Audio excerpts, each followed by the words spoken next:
നടനും തിരക്കഥാകൃത്തും സംവിധായകനുമായ ശ്രീനിവാസൻ അന്തരിച്ചു. കഴിഞ്ഞ കുറച്ചു കാലങ്ങളായി ആരോഗ്യ പ്രശ്നങ്ങളെ തുടർന്ന് ചികിത്സയിലായിരുന്നു അദ്ദേഹം. തൃപ്പൂണിത്തുറ താലൂക്ക് ആശുപത്രിയിലായിരുന്നു അന്ത്യം. 69 വയസ്സായിരുന്നു. രാവിലെ ഡയാലിസിസിന് കൊണ്ടുപോകുമ്പോൾ ദേഹാസ്വാസ്ഥ്യം അനുഭവപ്പെട്ട നടനെ തൃപ്പൂണിത്തുറ താലൂക്ക് ആശുപത്രിയിൽ പ്രവേശിപ്പിക്കുകയായിരുന്നു. പക്ഷേ ജീവൻ രക്ഷിക്കാനായില്ല. അല്ല, പെട്ടെന്ന് രാവിലെയാണ് അറിഞ്ഞത്. അദ്ദേഹം അന്വേഷിച്ചപ്പോൾ അമൃത ഹോസ്പിറ്റലിലേക്ക് പോകുന്ന വഴിയായിരുന്നു ഡയാലിസിസിന്. അപ്പോഴൊരു അസ്വാസ്ഥ്യം തോന്നിയിട്ട് തൃപ്പൂണിത്തുറ ഹോസ്പിറ്റലിൽ പോയി. അവിടെ വെച്ചാണ് സംഭവിച്ചത്. ശ്രീനിവാസനെ കുറിച്ച് ഞാൻ എന്താ പറയേണ്ടതെന്ന് എനിക്കറിയില്ല. ഞങ്ങളുടെ സിനിമാ ജീവിതത്തിൽ ഒരുപാട് ബന്ധങ്ങളുള്ള ഒരു ടീമായിരുന്നു ഞാൻ, ശ്രീനിവാസൻ, പ്രിയദർശൻ, സത്യൻ അന്തിക്കാടൊക്കെ, ഇന്നസെന്റ് ഒക്കെ. പക്ഷെ ഒരുപാട് വൈകാരിക മുഹൂർത്തങ്ങളിലൂടെ കടന്നു പോയിട്ടുണ്ട്. അദ്ദേഹത്തിന്റെ ജീവിതവുമായിട്ട് ഒരുപാട് ബന്ധമുണ്ട് എനിക്ക്, അദ്ദേഹത്തിന്റെ കുടുംബവുമായിട്ടും.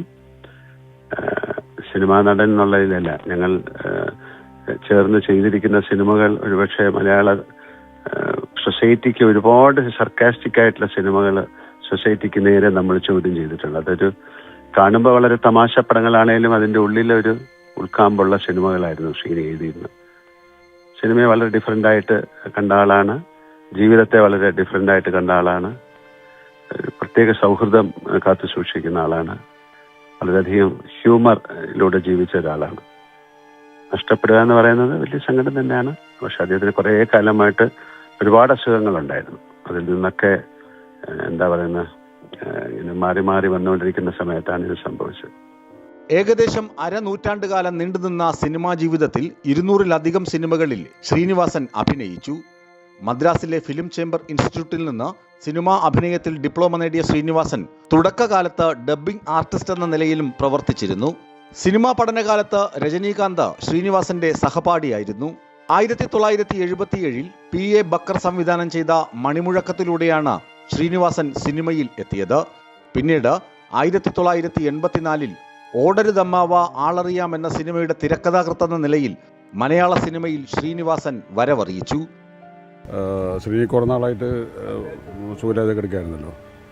അപ്പം ഈ ഒരു സമയത്ത് ശരിക്കും പറഞ്ഞാൽ ഒന്നും പ്രതികരിക്കാൻ പറ്റാത്തൊരു സാഹചര്യമാണ്. കാരണം നിങ്ങളിലൊക്കെ എല്ലാവർക്കും അറിയാം ശ്രീനിവാസനും ഞാനുമായിട്ടുള്ള ഒരു ആത്മബന്ധം. ഞാൻ എല്ലാ 2 ആഴ്ച കൂടുമ്പോഴും പോകാറുണ്ടായിരുന്നു. ഇപ്പോൾ മിനിഞ്ഞാൻ സംസാരിച്ചിരുന്നു. അതിനിടയ്ക്ക് പുള്ളി ഒന്ന് വീണു. എന്നിട്ട് നടക്കാൻ ബുദ്ധിമുട്ടുണ്ടായിരുന്നു. അപ്പോൾ അത് കാരണം ചെറിയ സർജറി കഴിഞ്ഞു. അപ്പോൾ കഴിഞ്ഞ പ്രാവശ്യം എൻ്റെ അടുത്ത് പറഞ്ഞു എനിക്ക് മതിയായി എന്ന് പറഞ്ഞു. കാരണം കുറച്ച് നാളായിട്ട് അസുഖമായിട്ട് കിടക്കുകയാണല്ലോ. അപ്പം ഞാൻ പറഞ്ഞു അത് നോക്കിയിട്ട് കാര്യമില്ല, നമുക്കിനി തിരിച്ചു വരാം. സാമൂഹിക വിഷയങ്ങളിൽ നർമ്മരസം ചേർത്ത് ശ്രീനിവാസൻ തിരക്കഥകൾ ഒരുക്കിയപ്പോൾ മലയാളിക്ക് ഹാസ്യത്തിൻ്റെയും ആക്ഷേപഹാസ്യത്തിൻ്റെയും നവ്യാനുഭവങ്ങൾ കൂടിയാണ് സ്വന്തമായത്.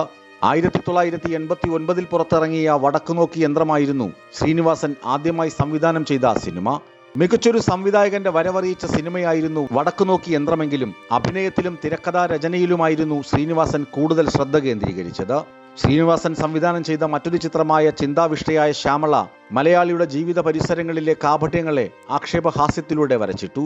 ഒരു സ്ത്രീപക്ഷ സിനിമയെന്നുകൂടി വിശേഷിപ്പിച്ചു പോകാവുന്ന സിനിമയാണ് ചിന്താവിഷ്ടയായ ശ്യാമള.